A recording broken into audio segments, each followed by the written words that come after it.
Think Fiji is just for honeymooners with deep pockets and trust funds? Think again.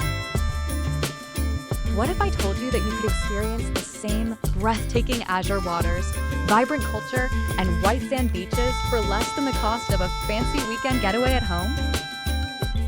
We've all seen those glossy travel brochures, right? The ones painting Fiji as this impossibly expensive, luxury-only destination. But what if I told you that's not the whole story?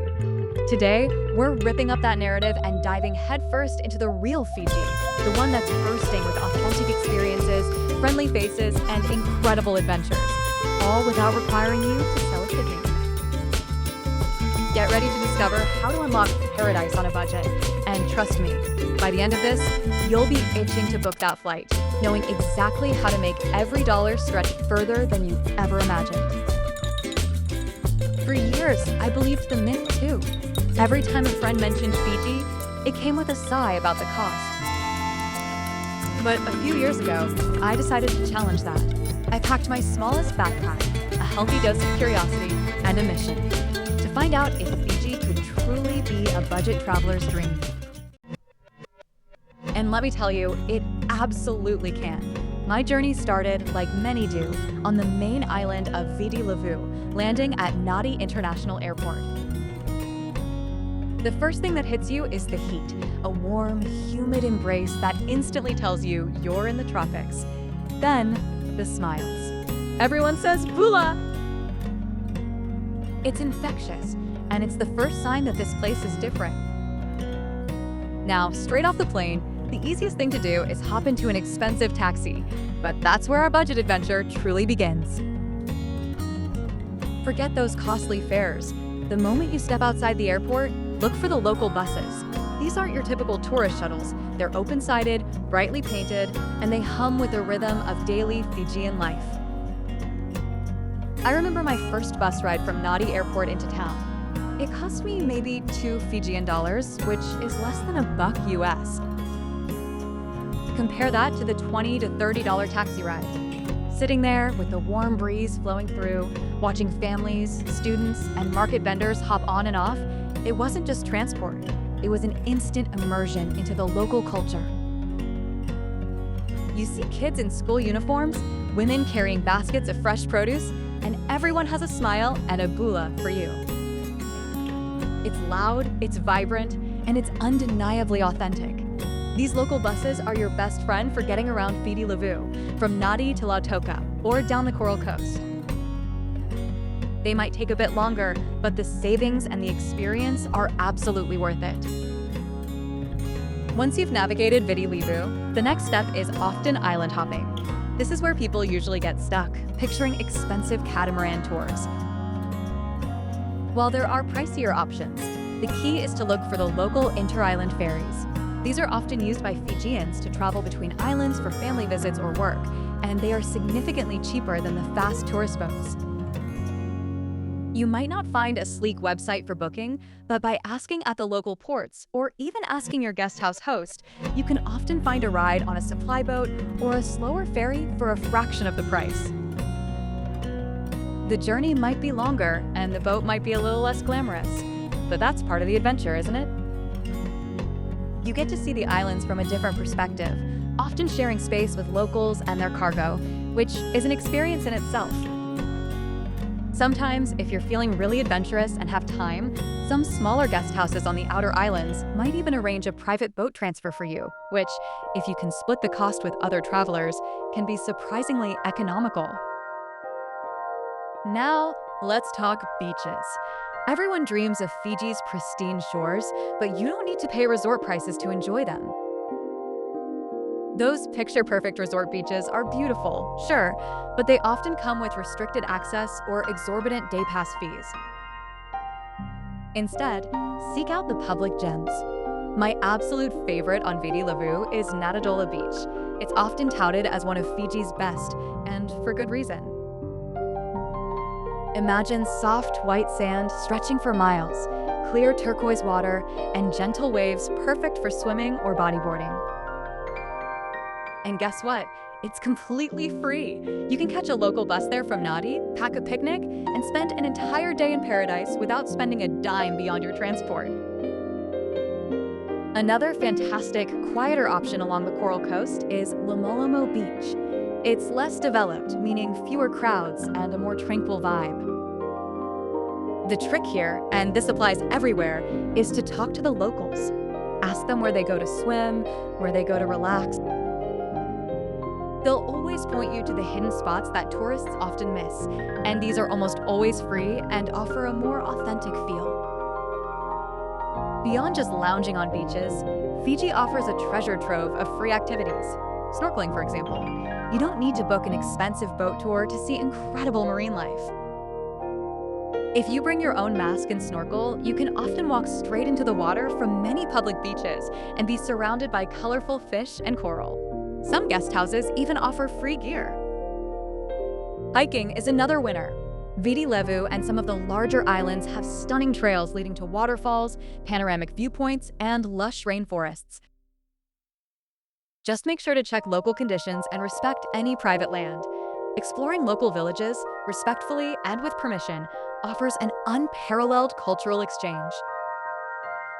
A simple bula and a smile can open doors to incredible interactions. And finally, one of the most priceless activities in Fiji, watching the sunset. Find a quiet spot on the beach or a scenic overlook and just let the vibrant colors wash over you. It's a daily masterpiece and it costs absolutely nothing. Now, let's tackle the stomach. Eating in Fiji can quickly blow your budget if you stick to resort restaurants. Their prices are inflated, and often the food isn't even truly Fijian. This is where we go local, truly local. Head straight to the markets. The Nadi market, for example, is an explosion of colors, smells, and sounds. Here, you can buy fresh, ripe tropical fruits like pawpaw, mangoes, pineapples, and bananas for pennies. Stock up on these for breakfast or snacks. You'll also find local vegetables and even some street food stalls. Don't be shy. Try the freshly squeezed fruit juices. When it comes to meals, ditch the hotel buffets. Seek out local eateries, often called tuck shops, or small family-run restaurants. Here, you'll find authentic Fijian dishes at incredibly affordable prices. One dish you absolutely must try is lovo. This is a traditional Fijian feast cooked in an underground oven where meats, fish, and root vegetables are slow-cooked for hours, resulting in incredibly tender, smoky flavors. You often find lovo offered during cultural nights at guest houses or villages, and it's a fantastic way to experience a communal meal without the resort price tag. Another unmissable dish is kokoda, pronounced kokonda. This is Fiji's answer to ceviche. Fresh raw fish marinated in citrus juice and then mixed with coconut cream, chili, and vegetables. It's fresh, zesty, and utterly delicious. Look for it in small, local restaurants or even roadside stalls. You can get a hearty, flavorful meal for under 10 Fijian dollars at many of these places, a stark contrast to the $50 resort equivalent. Trust your nose, ask locals where they eat, and you won't go wrong. Accommodation is another major budget breaker if you're not careful. The 5-star resorts are out, but that doesn't mean you'll be roughing it. Fiji has an incredible network of guest houses, homestays, and backpacker hostels, especially on the more popular islands like those in the Mamanucas and Yasawas. Instead of pricey individual villas, look for basic buras, which are traditional Fijian huts or dorm rooms. I stayed in a beautiful bura on Waialailai Island in the Yasawas for about $40 a night, and that included all my meals. This is a game changer. Many guest houses, particularly on the outer islands, offer full board packages because there aren't many other dining options. This not only saves you money, but also simplifies your planning. These places often have a fantastic communal vibe, perfect for meeting other travelers and sharing stories. When booking, try to go directly through the guest house or hostel's website, or even better, give them a call or email. Often, they offer better rates than the big online booking platforms because they avoid commission fees. Plus, you get to speak to a real person, which can lead to insider tips and a more personalized experience. Don't be afraid to ask about discounts for longer stays either. Sometimes, even a week can get you a better deal. Beyond the big-ticket items like transport, food, and accommodation, there are countless small habits that collectively make a huge difference to your budget. Firstly, always carry a reusable water bottle. Bottled water in Fiji can be expensive, and the plastic waste is a real problem. Most guest houses, hostels, and even some cafes will happily refill your bottle for free or a minimal charge. Secondly, if you're shopping at local markets for souvenirs or handicrafts, politely haggle. It's expected and can save you a few dollars, but always do it with a smile and good humor. Remember, these are often local artisans, so be fair. And perhaps the most important tip, one that transcends mere money saving. Learn a few essential Fijian phrases. Bula, hello, is your starting point, but go further. Vinaka, thank you, and karakir, please, are powerful words. Mos, mothe, goodbye, is also great. You'll be amazed at how a genuine attempt to speak their language will endear you to the locals. It opens doors, sparks conversations, and often it earns you a better deal, a friendly tip, or even an invitation to share a bowl of kava. I've found that the more you connect with the people, the richer and more authentic your trip becomes, and paradoxically, the more money you seem to save, as you're no longer reliant on purely tourist-focused businesses. Fiji isn't just about luxury resorts and honeymoon suites. It's a vibrant, welcoming nation that is entirely accessible to the budget-savvy explorer.